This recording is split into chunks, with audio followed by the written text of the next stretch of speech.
Hello everyone.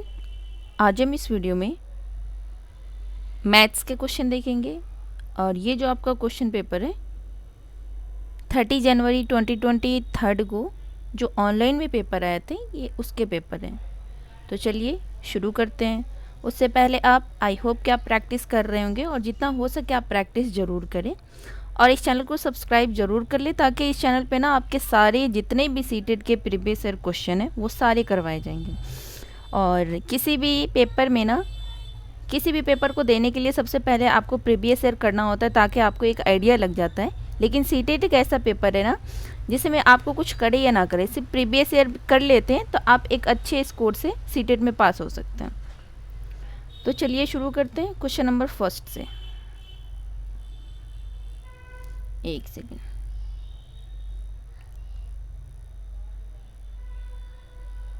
यहाँ से आपके मैथ्स के क्वेश्चन शुरू होते हैं। तो क्वेश्चन नंबर फर्स्ट देखते हैं। क्वेश्चन नंबर फर्स्ट कहता है विशाल के पास 10 दर्जन कैंडी है। उसने इनका 1/3 भाग राधा को दिया, 2/5 भाग आसिफ को और 1/12 भाग सोनू को दे दिया। विशाल के पास बची कैंडिया की संख्या क्या है? 20, 18, 22 या 16? आप इसको सॉल्व करेंगे तो इसका सही आंसर हो जाएगा बस विशाल के पास 22 कैंडी बच जाएंगे। Option number 3 is the right answer. Question number second देखते हैं। ये कहता है संख्या 56 के सभी गुणनखंडों का योगफल क्या होगा? तो इसके सभी गुणनखंडों का जो योगफल होगा तो बताएं क्या होगा? तो 56 के सभी गुणनखंड का योगफल जो होगा वो है 120 होगा। Option number 2 is the right answer. Question number 3 देखते हैं। क्वेश्चन नंबर 3 कहता है निम्नलिखित में से कौन सा सही है? 3/5, 5/7, 2/5, 8/30, 1/5, 1/3, 1 सही, 1/3, 2 सही, 1/6। तो सही कौन सा है आपको ये बताना है। तो आपका जो सही आंसर हो जाएगा क्या? तो इसका सही आंसर हो जाएगा option number 3 is the right answer. 1/5, 1/3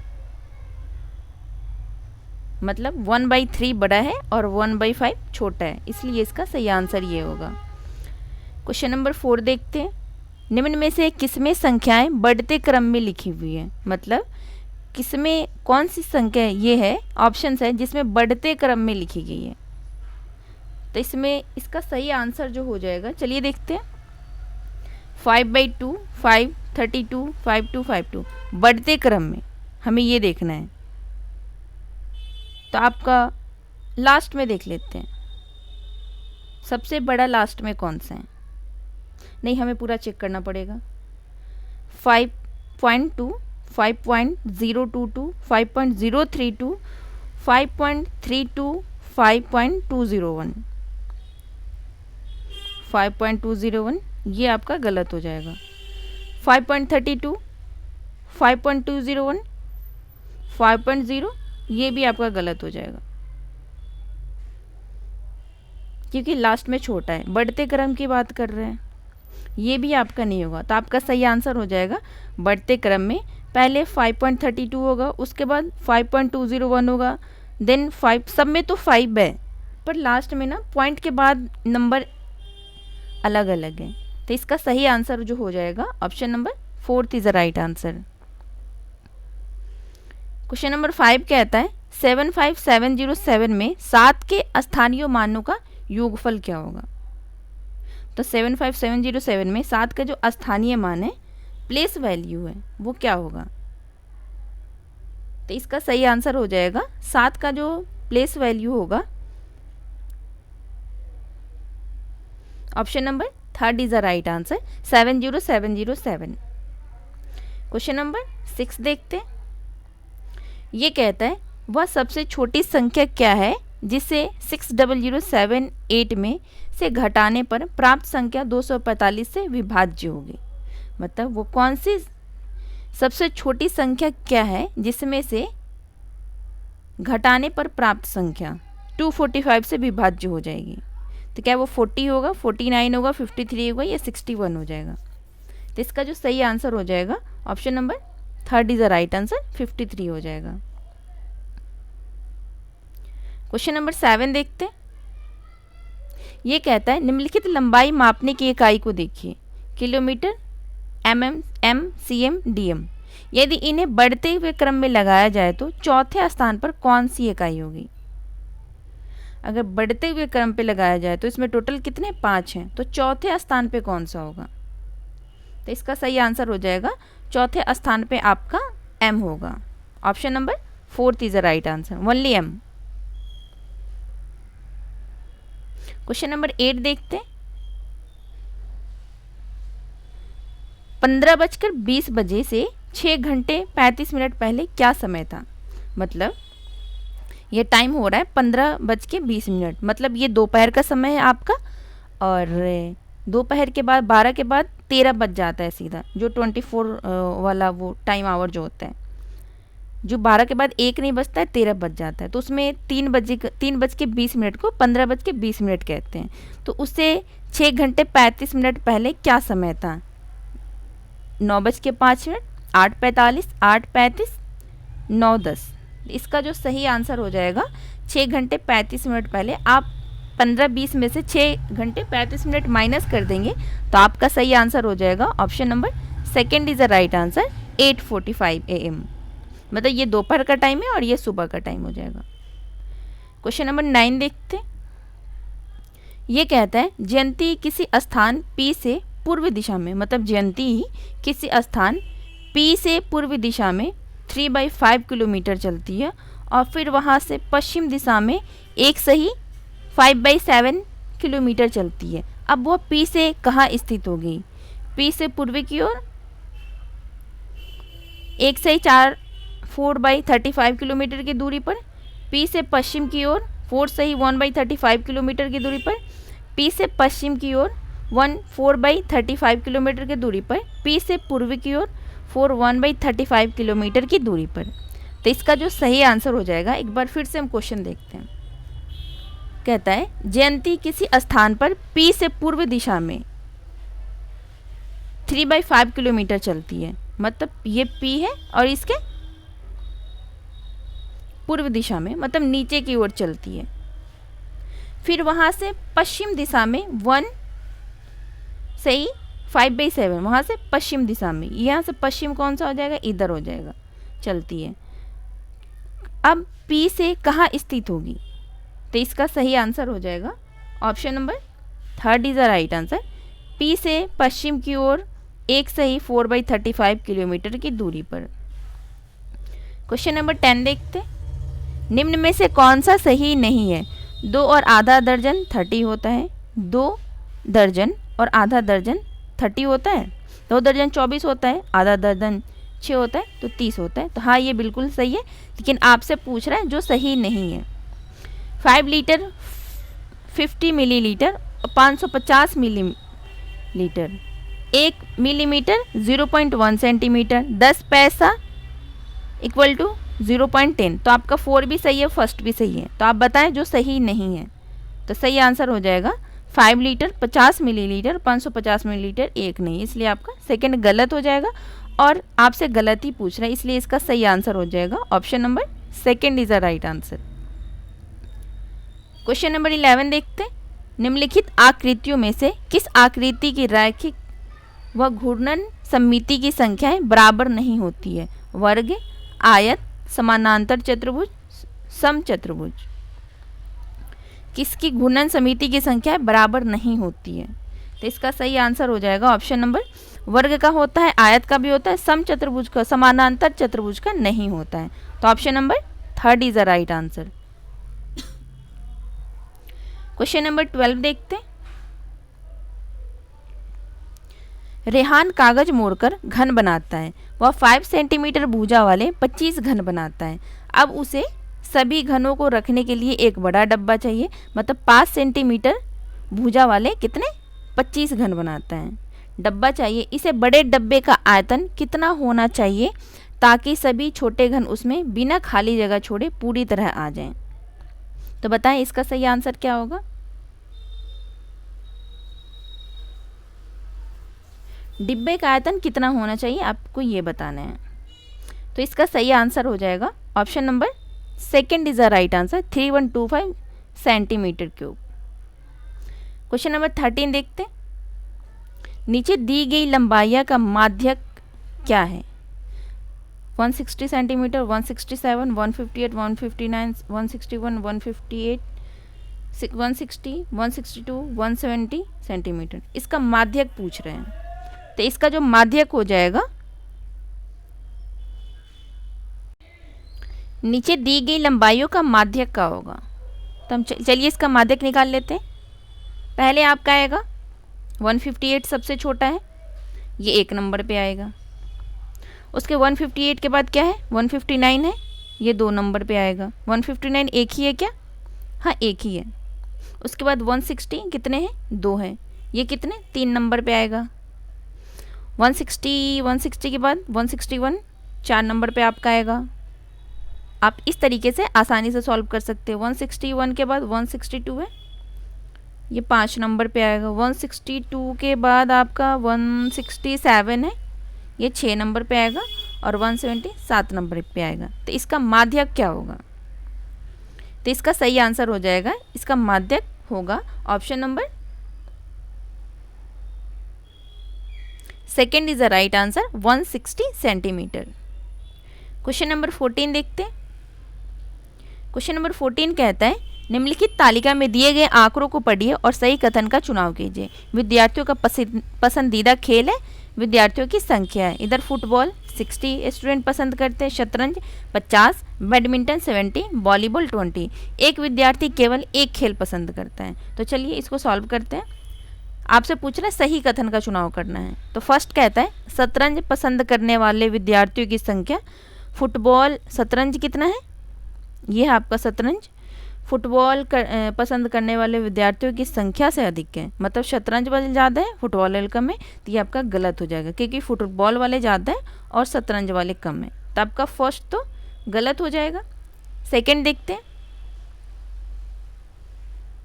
second कहता है बैडमिंटन पसंद करने वाले विद्यार्थियों की संख्या जो है फुटबॉल पसंद करने वाले विद्यार्थियों की संख्या से कम है। तो नहीं, यहाँ फुटबॉल वाले कम है और बैडमिंटन वाले ज़्यादा हैं। तो आपका सेकंड भी गलत हो जाएगा। शतरंज पसंद करने वाले विद्यार्थियों की संख्या 50 है, कुल विद्यार्थियों की संख्या का 1/4 भाग है। तो उसको पूरा सॉल्व करना है, उसके बाद इसको डिवाइड करना है। फोर्थ देख लेते हैं। फोर्थ कहता है वॉलीबॉल पसंद करने वाले विद्यार्थियों की संख्या कुल विद्यार्थियों की संख्या का 1/5 भाग है। तो चलिए इसको टोटल ऐड करेंगे, तो इसका आंसर क्या होगा,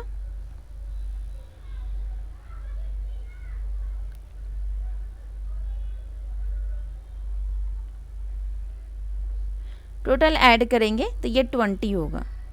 तो 200 हो जाएंगे अगर इसको टोटल ऐड करेंगे तो जब ये 200 हो जाएंगे तो क्या कहता है शतरंज पसंद करने वाले विद्यार्थियों की संख्या कितनी है, तो 50 है और टोटल कितने हैं, 2 से। तो इसको डिवाइड करेंगे तो इसका सही आंसर हो जाएगा 1/4 भाग है। तो option number third is the right answer. Question number 15 देखते हैं। दिए गए पैटर्न में से कौन सी संख्या लुप्त है। ये एक पैटर्न चलता आ रहा है, 0 है, फिर 1 1 है, 2 है, 3 है, 5 है, 8 है। यहाँ कौन सी संख्या होगी और यहाँ कौन सी संख्या होगी। तो इसका सही आंसर जो हो जाएगा, यहाँ आपका 8 के बाद 11 आ जाएगा और 11 किस ऑप्शन में, एक ही ऑप्शन में। तो option number first is the right answer और यहाँ आपका 43 आ जाएगा। अब हम पेडागोजी के क्वेश्चन पे चलते हैं। क्वेश्चन नंबर पेडागोजी का फर्स्ट देखते हैं। ये कहता है गणित में आकलन को डैश पर केंद्रित नहीं करना चाहिए। मतलब गणित का जो आकलन है वो किस पे केंद्रित नहीं करना चाहिए, आपको ये बताना है। तो फर्स्ट कहता है अधिगमकर्ताओं की अवधारणात्मक समझ में सीखने में रह गई कमियों को पहचानने, गणित में आवश्यकता अनुसार औपचारिक कक्षाओं के आयोजन, अधिगमकर्ताओं की प्रतिपुष्टि प्रदान करने, अधिगमकर्ता को उनके टेस्ट में प्राप्त अंकों के अनुसार नामीकरण करने में। तो इसका सही आंसर हो जाएगा option number fourth is the right answer. अधिगमकर्ताओं को उनके टेस्ट में प्राप्त अंकों के अनुसार नामीकरण करने। तो ये आपका गलत हो जाएगा, लेकिन आपसे जो गलत है वही पूछ रहा है। क्वेश्चन नंबर सेकंड देखते हैं, निम्नलिखित में से बुनियादी संख्या ज्ञान का अति महत्वपूर्ण पहलू प्रश्न कौन सा है। मतलब बुनियादी संख्या ज्ञान का अति महत्वपूर्ण पहलू पक्ष कौन सा है। तो फर्स्ट कहता है शीघ्रता से और सटीक परिकल्पना करना, संख्या बोध का विकास करना, मूलभूत संख्या संक्रियाओं के लिए मानककरण विधियों की अच्छी समझ, गणना के कौशल का विकास करना। तो इसका जो सही आंसर हो जाएगा option number second is the right answer, संख्या बोध का विकास करना। क्वेश्चन नंबर थर्ड देखते हैं, ये कहता है राष्ट्रीय पाठ्यचर्या रूपरेखा 2005 के अनुसार प्राथमिक गणित पाठ्यचर्या के लिए निम्नलिखित में से कौन सा सर्वाधिक उपयुक्त है। तो जो सबसे ज़्यादा उपयुक्त है हमें वो बताना है। तो फर्स्ट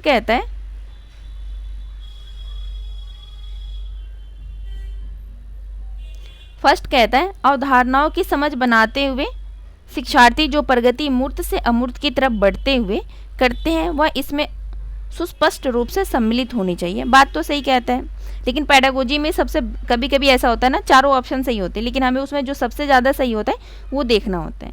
सेकेंड कहता है इसमें मुख्य रूप से वही प्रकरण टॉपिक सम्मिलित होने चाहिए जिनका उच्चतर कक्षाओं में प्रयोग हो। यह आपका गलत हो जाएगा। पाठ्यचर्या को बीज गणितीय संकेतनों का और समस्या समाधान में उनके उपयोग का परिचय करना चाहिए। ये भी गलत हो जाएगा। पाठ्यचर्या को विद्यार्थियों को प्रमेय को सिद्ध करने के विभिन्न विधियों का उपयोग करने का अवसर प्रदान करना चाहिए। इसका जो सबसे बेस्ट ऑप्शन है तो इसका सही आंसर हो जाएगा option number first is the right answer. अवधारणाओं की समझ बनाते हुए शिक्षार्थी को प्रगति मूर्त से अमूर्त की तरफ बढ़ते हुए करते हैं और इसमें सुस्पष्ट रूप से सम्मिलित होनी चाहिए। क्वेश्चन नंबर 4 देखते हैं, शिक्षक ने कक्षा फर्स्ट के विद्यार्थी से 54 लिखने के लिए कहा, विद्यार्थी ने 504 लिखा। निम्नलिखित में से कौन सी इस गलती को सुधारने की सर्वाधिक उपयुक्त युक्ति है। मतलब शिक्षक ने कक्षा फर्स्ट के विद्यार्थी को 54 लिखने के लिए कहा, विद्यार्थी ने 504 लिख दिया। कौन सी इस गलती को सुधारने का सर्वाधिक उपयुक्त युक्ति है। तो फर्स्ट कहता है बच्चे को बीच में से शून्य मिटाने के लिए कहना। क्या ऐसा कह देंगे बच्चों को समझ आएगा? नहीं आएगा, इसलिए आपका फर्स्ट गलत हो जाएगा। उत्तर को गलत चिन्हित करना और बच्चे को 5 और 4 लिखने के लिए कहना, ये भी आपका सही आंसर नहीं होगा। बंडल बनाने की गतिविधि का उपयोग करके यह बताना कि 2 अंकीय संख्याएं कैसे लिखी जाती है। बात तो सही कह रहा है। विद्यार्थियों को समय से सही उत्तर ज्ञात करने के लिए कहना। तो इसका सही आंसर हो जाएगा option number 3 is the right answer. Bundle बनाने की गतिविधि का उपयोग करके यह बताना है कि 2 अंकीय संख्याएं कैसे लिखी जाती हैं। क्वेश्चन नंबर 5 देखते हैं, आयत के क्षेत्रफल की अवधारणा को विकसित करने के लिए सही अनुक्रम कौन सा है। दिए गए आयत की रबड़, इरेजर्स या शार्पनर द्वारा ढकना और फिर विद्यार्थियों से इन्हें गिनने के लिए कहना। बी कहता है आयत की भुजाओं को मापना और लंबाई या चौड़ाई के गुण के द्वारा उसके क्षेत्रफल की गणना करना। सी कहता है आयत के फलक को वर्गाकार टाइल जिसकी भुजा 1 सेंटीमीटर से ढकना तथा टाइलों की संख्या गिनना। तो बताएं इसका सही आंसर क्या होगा। इसका जो सही आंसर हो जाएगा ऑप्शन नंबर आपका ए सही है, सी सही है और बी सही है। पहले ए आएगा फिर सी आएगा और बी आएगा। किस ऑप्शन में? तो option number 2 is the right answer. Question number 6 देखते। कक्षा में एक गतिविधि कार्य करते समय बच्चों द्वारा दर्शाए गए व्यवहारों के एक परास रेंज की अभिलेखित करने के लिए शिक्षक द्वारा बच्चों का अवलोकन करते हुए जो संक्षिप्त टिप्पणियां ली जाती है वह किसका उदाहरण है।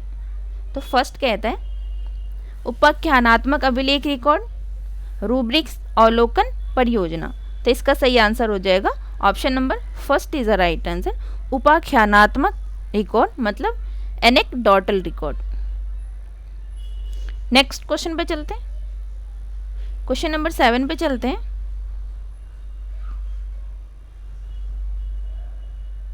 क्वेश्चन नंबर 7 कहता है गणितीय अवधारणाओं को पढ़ाते हुए दृश्य हस्तकौशल सामग्री का प्रयोग डैश की ओर बढ़ने में सहायक होते हैं।